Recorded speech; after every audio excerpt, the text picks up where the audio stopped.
Hello football fanatics, and welcome back to PL Breaking News. Real Madrid recently tied manager Carlo Ancelotti down to a new contract recently, helping the club paint a clearer picture of what their immediate future will look like. Ancelotti knocked back the advances of Brazil to remain at the Santiago Bernabeu, where he is fostering a group of fine young stars. But what to do with Madrid's experienced and veteran members? Should they keep their loanees beyond the season too? Luka Modric. If it were simply down to Madrid, then yes, they should absolutely keep Luka Modric. The problem lies with the midfielder himself having previously expressed his frustrations over his reduced role this season. As a result, Modric has been continually linked with a move to MLS and Lionel Messi's Inter Miami. At 38, Modric obviously isn't the player he once was, but he's still capable of playing at the highest level and coming up with moments of real magic on the ball. Football purists will want him to stay as much as Madrid do. Toni Kroos. Like Modric, Toni Kroos is also being used less frequently as a starter, but has still come up with important moments in Madrid's season.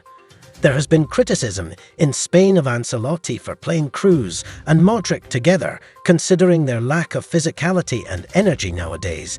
But with so many young and energetic midfielders in the squad, it shouldn't really be an issue to stagger their usage moving forward. Again, the question ultimately should come down to Kroos. Does he want to stay and play a bit-part role for a club where he's a legend, or try out one last challenge? Nacho Fernandez. At this stage of his career, Nacho Fernandez probably isn't good enough to be a starter for Madrid, but that doesn't mean he's worthless to them either.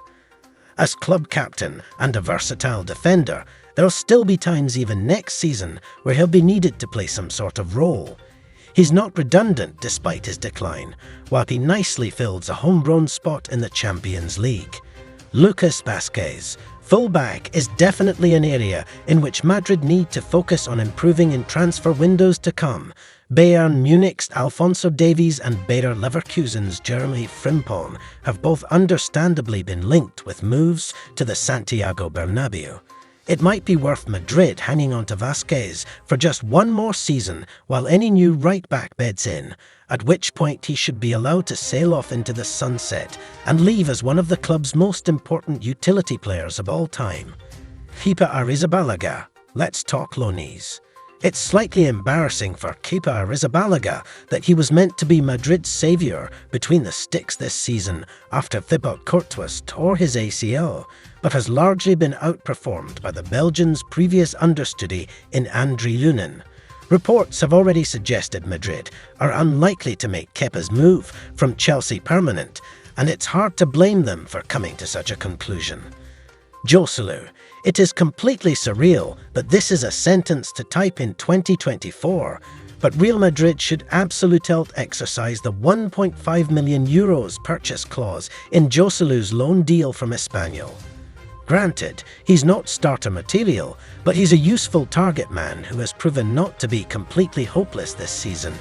With Kylian Mbappé likely to come in, he wouldn't start nearly as many games next term. It's a no-brainer for that price.